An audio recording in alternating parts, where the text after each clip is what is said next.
Hola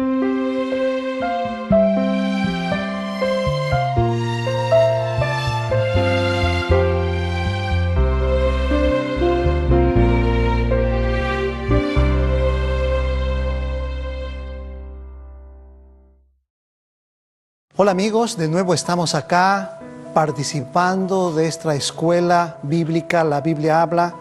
Quiero darte una cordial bienvenida junto a nuestro panel de participantes. Estamos una vez más acercándonos a través de la televisión a tu casa para estudiar la Biblia. El tema de hoy, la iglesia cristiana y su fundamento. La iglesia cristiana y su fundamento.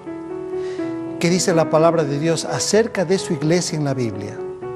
Juntos vamos a estudiar este hermoso tema.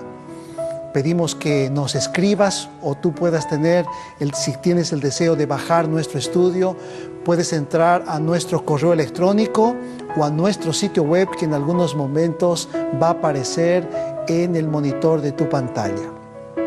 En esta oportunidad vamos a orar al Señor. Voy a invitar a nuestro amigo Joao que nos dirige en la oración. Oremos. Padre nuestro que está en el cielo, nosotros te agradecemos mucho por la oportunidad que nosotros tenemos de estudiar la palabra de Dios. Esté con nosotros y también con las personas que están viendo estos estudios. Te agradecemos en nombre de Jesús. Amén. Amén. Muy bien. Me llamó la atención un artículo donde de manera fría, pero también tiene un mensaje, dice lo siguiente: ¿cómo salvar tu vida? Eran varios letreros, comenta esta ilustración. No te subas a los automóviles, ellos son causa del 20% de los accidentes fatales. Así decía un cartel. Había otro cartel que decía, no te quedes en casa. El 17% de todos los accidentes ocurren en casa. Interesante estadística. Pero también había algo que decía, no te vayas caminando por las calles o banquetas. 14% de todos los accidentes suceden a los peatones. ¿Será verdad esto? ¿Qué piensan ustedes? No te vayas de viaje en avión o en tren o por mar.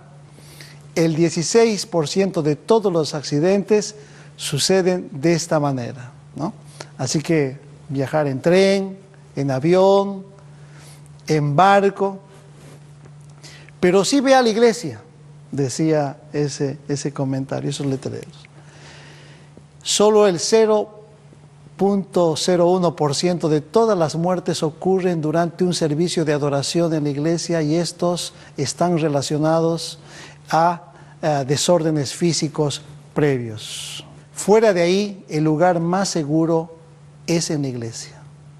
Ve a la iglesia, podrías salvar tu vida. ¿Qué piensan ustedes acerca de este pensamiento? ¿Tiene valor la iglesia?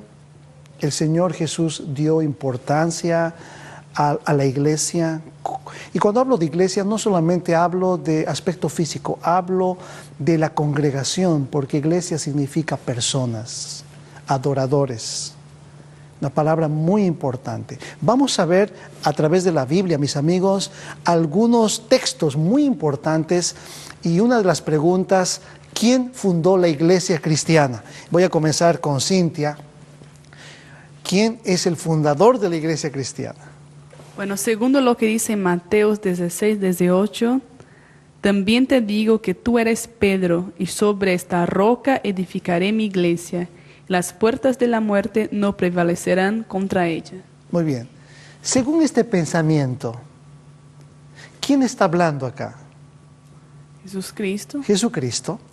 Y él está diciendo a Pedro, Pedro, sobre esta roca voy a fundar mi iglesia. ¿Y esa roca quién es? Jesucristo. Entonces, ¿quién es el fundador de la iglesia cristiana? Jesucristo. De paso, apreciados estudiantes, la palabra Pedro significa pedregullo. Cristo es la roca fundamental y hay muchos textos en la Biblia que en algún momento vamos a comentar que hacen referencia a ello. Muy bien. ¿Sobre quién está fundada la iglesia? Noten ahora ustedes este texto sorprendente, Joao. En el libro de Efesios 2:20 existe un texto y en 1 Corintios también. ¿Cuál es el texto que tú tienes? En Efesios 2:20 ¿Puedes leer? dice, edificado sobre el cimiento de los apóstoles y profetas, siendo Jesucristo mismo la piedra angular. Muy bien. ¿Quién es la piedra angular? Jesucristo. Y también tenemos el otro texto acá en 1 Corintios 3:11 y dice lo siguiente, porque nadie puede poner otro fundamento fuera del que está puesto, que es Jesucristo. Joao, la iglesia no está fundada sobre hombres. Eso es lo que está queriendo decir tanto el libro de Efesios como Corintios. La iglesia está fundada en el Señor Jesucristo. Porque si la iglesia está fundada por hombres, yo creo que no estaría en la iglesia, porque los hombres somos personas que variamos nuestro pensamiento. Los profetas que escribieron la Biblia fueron usados por el Espíritu Santo.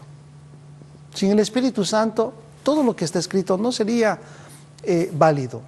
Fue el Espíritu Santo quien influyó en la vida de los profetas. Pero existe un autor, existe un consumador, y es Cristo Jesús. Y en estos dos textos está muy claro, piedra fundamental, Cristo Jesús. Y eso es lo que le quiso mencionar a Pedro. Pedro, sobre mí está el cimiento y la bendición. Ahora bien, pregunta número 3. ¿Cuál es la relación de Cristo con la iglesia? Pastor Johnny. Vamos a leer en la palabra de Dios en Efesios capítulo 1, verso 22.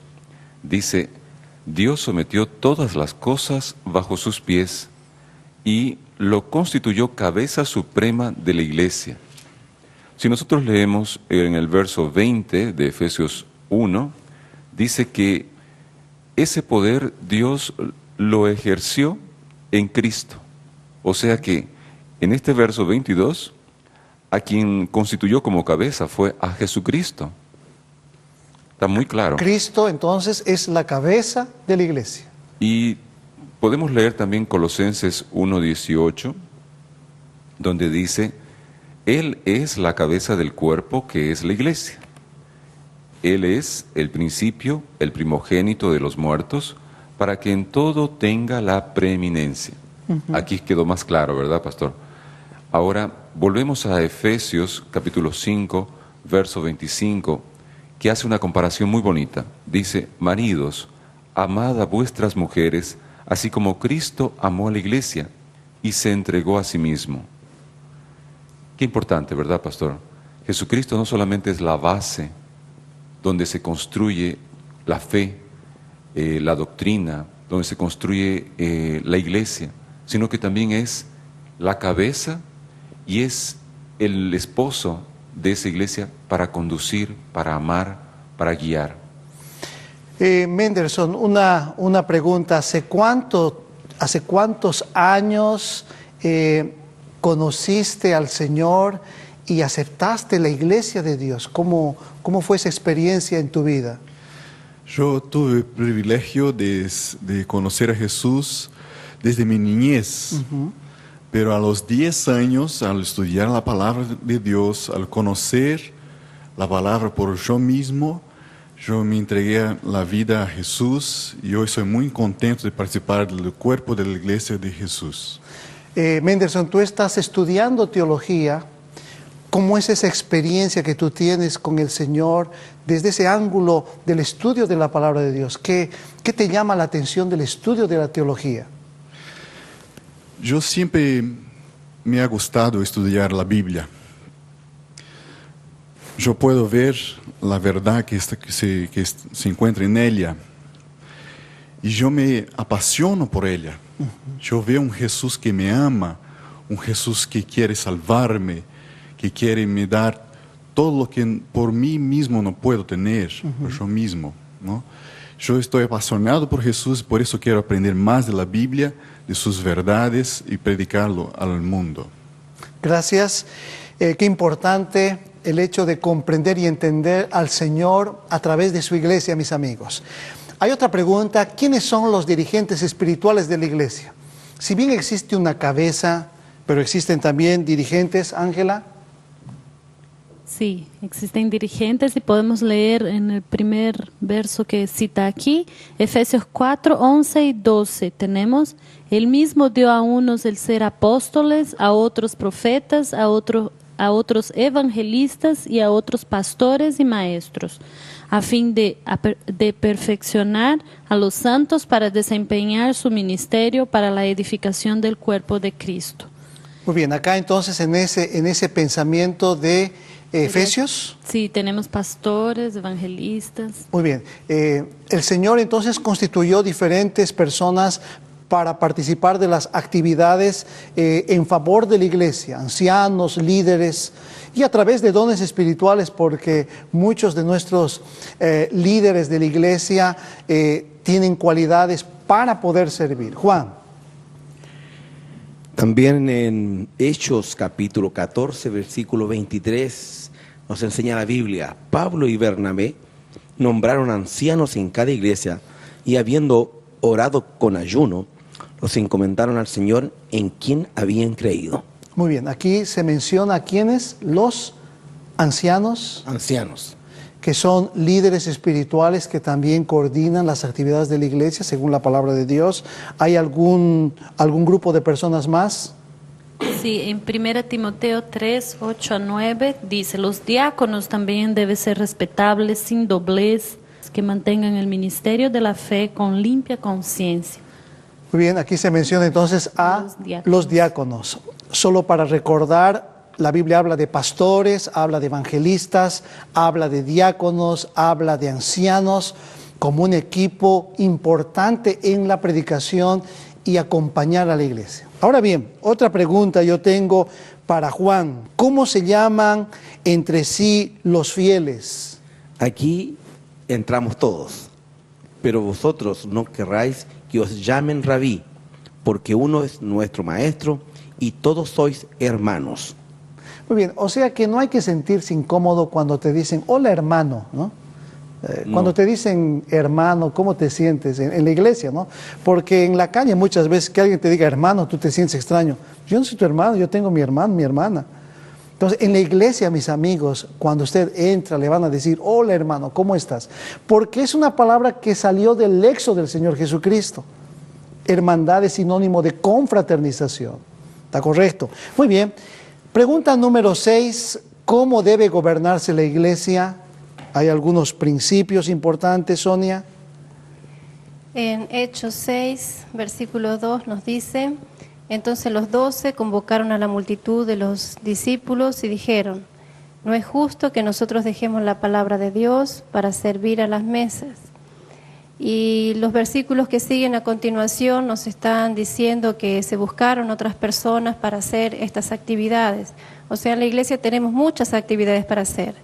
Y no es que una sola persona o un grupo selecto tenga que ser los que realicen todo, sino que toda la congregación, toda la hermandad tiene una parte para hacer en la iglesia, todo de acuerdo a las enseñanzas de la Biblia, pero todo debe ser, las decisiones que se tomen, todo debe ser en el conjunto de la iglesia.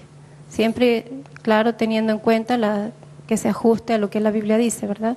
Muy bien, muchas gracias. Entonces, las decisiones, como mencionaste, se deben tomar por el conjunto de la iglesia, orientada por sus dirigentes, delegándose actividades, participando.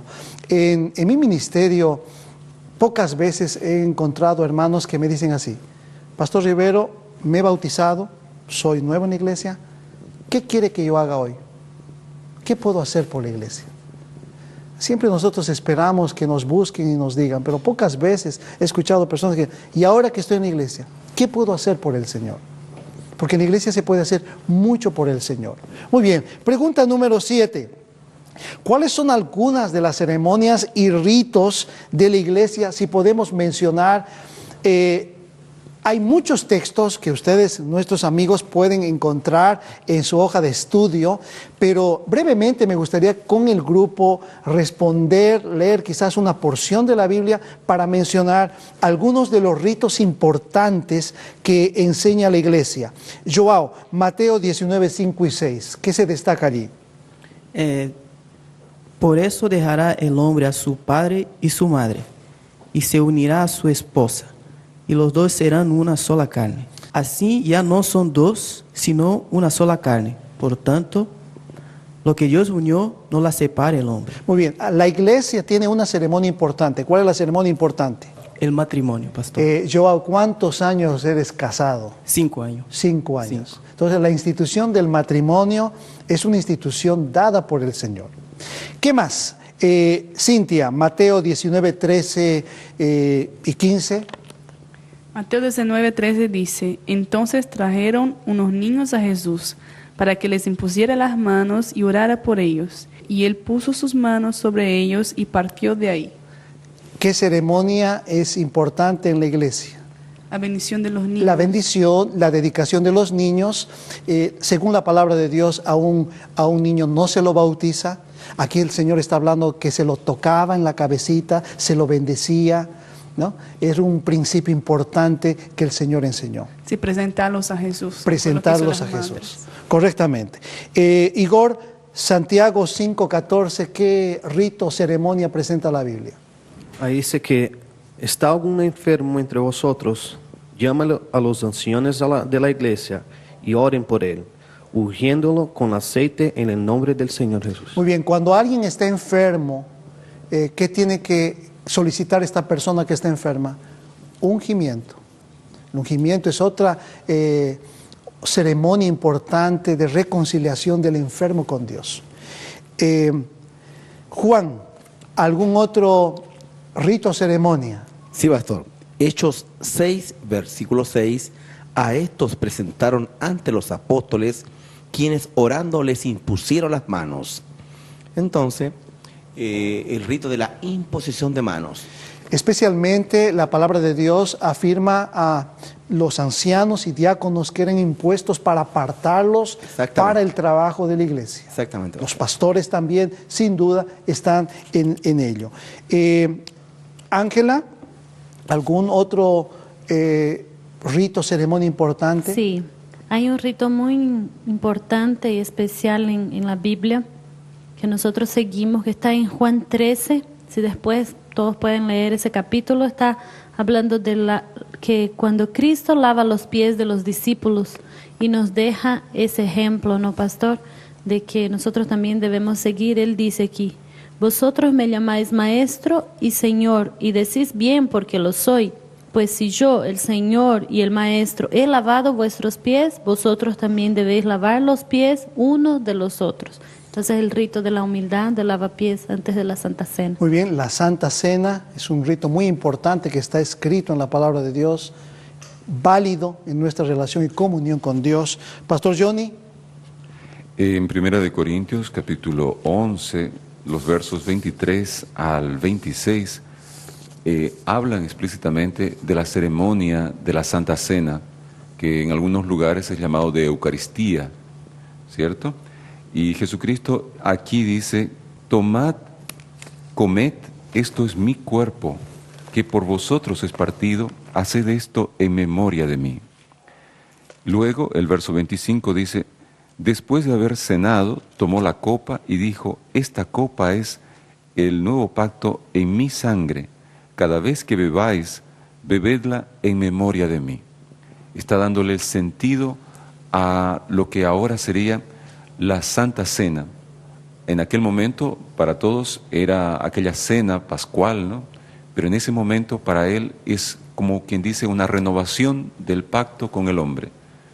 Y ese sentido es del rito de la Santa Cena. Muy bien, voy a pedir a Mendelson que lea Hechos 2:41 y mientras busca, tan solo un comentario. La Cena del Señor, como ha mencionado Ángel y Pastor, está dividido en dos partes. El lavamiento de los pies, que es el rito de la humildad, y luego participar del pan sin fermento y del vino sin fermento, que representa la sangre y su cuerpo, que son ceremonias importantes bíblicas que hoy practica la iglesia.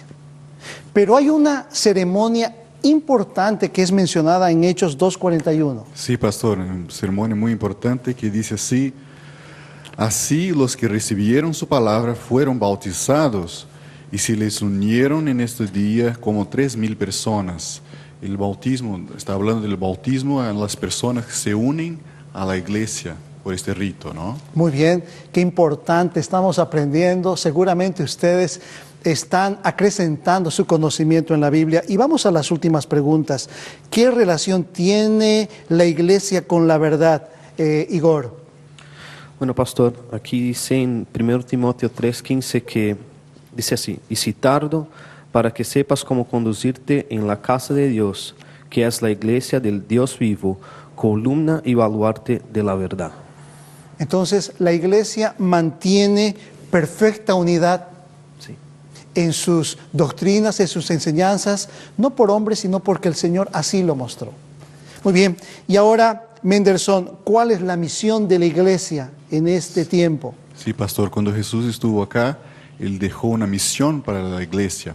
Y está en San Mateo 28, versos 19 y 20, que dice así: por tanto, id a todas las naciones, haced discípulos, bautizándolos en el nombre del Padre, del Hijo y del Espíritu Santo, y enseñadles a obedecer todo lo que os he mandado. Y yo estoy con vosotros todos los días hasta el fin del mundo. Él dejó la misión de que nosotros debemos ir, predicar el Evangelio, bautizando y haciendo discípulos. Entonces, no es, el Señor Jesucristo no es ajeno a esta realidad de compartir la palabra de Dios. El Señor Jesucristo predicó, vino a esta tierra a predicar, a cumplir su misión de morir y resucitar.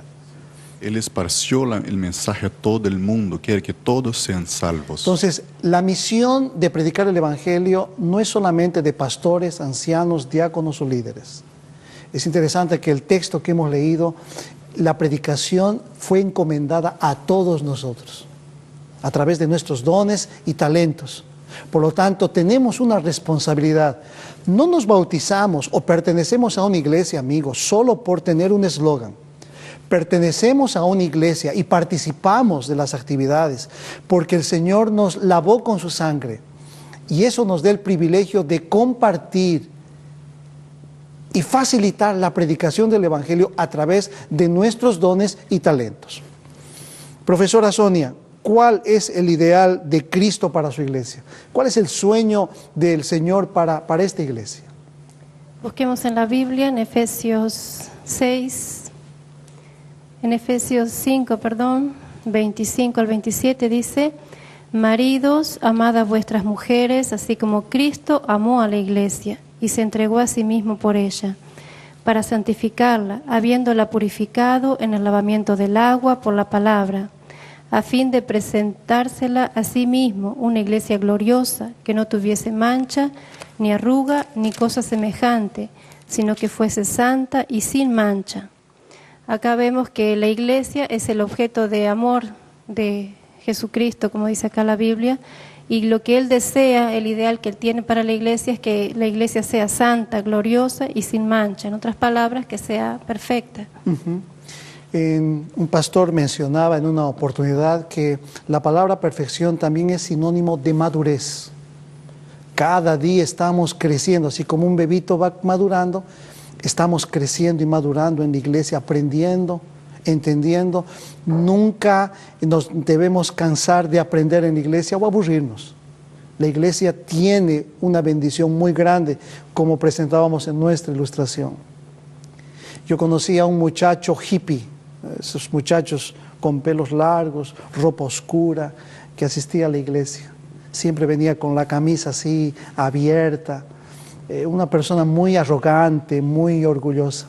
Pero un día conoció la iglesia, se hizo de amigos, su vida cambió, se convirtió en un diácono de la iglesia. Dios transforma la vida de las personas. Hay un pensamiento que me gustaría leer en este momento, una cita importante al concluir nuestra lección. Aunque existen, y noten ustedes este pensamiento, mis amigos, aunque existen males en la iglesia, y los habrá hasta el fin del mundo, Jesús es perfecto. Nosotros somos débiles criaturas. Hay imperfección. Vamos a encontrar muchos defectos en la iglesia. Pero noten lo que dice esta cita. Aunque existen males en la iglesia y los habrá hasta el fin del mundo, esta ha de ser luz en todos los postreros días para un mundo contaminado y corrompido por el pecado. La iglesia debilitada y deficiente, que necesita ser, ¿qué dice? Reprendida, amonestada y aconsejada, es el único objeto de esta tierra a la cual Cristo concede su consideración suprema. Aún con defectos, es la niña de los ojos de Dios. Aún con nuestra manera de ser, querido amigo, Dios te utiliza para hacer una bendición y quiere el Señor que tú madures. ¿Quieres hoy aceptar la iglesia de Dios? ¿Quieres aceptar la iglesia de Cristo? ¿Quieres hacer su voluntad? ¿Quieres cumplir sus mandamientos? Seguramente has tomado una decisión y nosotros también acá hemos tomado una decisión de seguir luchando por pertenecer y mantenernos firmes en esta iglesia. Por eso quiero invitarte a orar y agradecer a Dios por este momento. Señor, muchas gracias porque tú eres el fundamento. Eres aquella gran piedra en la cual están cimentados principios, doctrinas, ritos, ceremonias, que son para nuestro bien, no para nuestro aburrimiento. Que al haber estudiado tu palabra, hayamos podido ver cuál es el sueño que tú tienes para cada uno de nosotros. Bendice a cada amigo televidente. Bendícenos, Señor, nombre por nombre. Oramos en el nombre de Jesús. Amén. Muchas gracias por su participación y nos encontramos en el próximo programa de La Biblia Habla.